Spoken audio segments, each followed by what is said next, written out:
তো কাকা আসসালামু আলাইকুম। ওয়ালাইকুম সালাম। ভালো আছেন? আলহামদুলিল্লাহ। কি করতেছেন? এই তো যে সবজি বুনতে আছি। কি সবজি? এলো কমলি শাক। কলমি শাকের লাল লাল বিচিটা কি? এটা হলো ভুট্টা। ভুট্টা। কোদাল দিয়ে কুবাই দিচ্ছেন খালি? হ্যাঁ। তে শাক খাবেন না কি করবেন এটা? শাকও খাই পারবো। তাই না? শাকও খাবেন আবার গরু খাবেন নাকি? গরু এলো বিশেষ দরকার গাবি যখন। ও কটা গরু আছে? গরু আছে হলো 5টা। 5টা। গাবি কটা আড়িয়ে কটা? গাবি হলো 2টা। কয় কেজি দুধ দেয়? মোটামুটি 25 কেজি। অস্ট্রেলিয়ান গাবি না? হ্যাঁ। মোটামুটি 25 কেজি। তাহলে প্রতিদিন কয় টাকা করে ইনকাম আসে? মোটামুটি ডেলি 1800 2000। 1800 2000। তা মাসে তো প্রায় 60,000 টাকা। হ্যাঁ। তা গরুতে খায় কয় টাকা? খাই তো মেলা।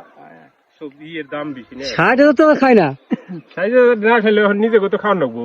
এইটাই আপনারা হলো পেশা হলো এটা এখন নিজে কত এটার উপরে নির্ভর। একদিকে আপনি গরুর থেকে দুধ পাচ্ছেন, হ্যাঁ। দুধ বিক্রি করে আপনার পরিবারের চাহিদা মেটাচ্ছেন, হ্যাঁ। তারপরে দুধে আপনার কিছুটা খাচ্ছেন, খেয়ে আপনার শারীরিক চাহিদা মেটাচ্ছেন, তাই না? এটা লাভ হচ্ছে না?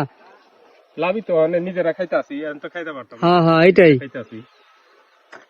আর আইডিয়া কটা আছে? আইডিয়া আইডিয়া এখন বর্তমান নাই। একটাও না? বাচ্চা আছে 2টা। তো ভালো থাকবেন, ধন্যবাদ। আলহামদুলিল্লাহ।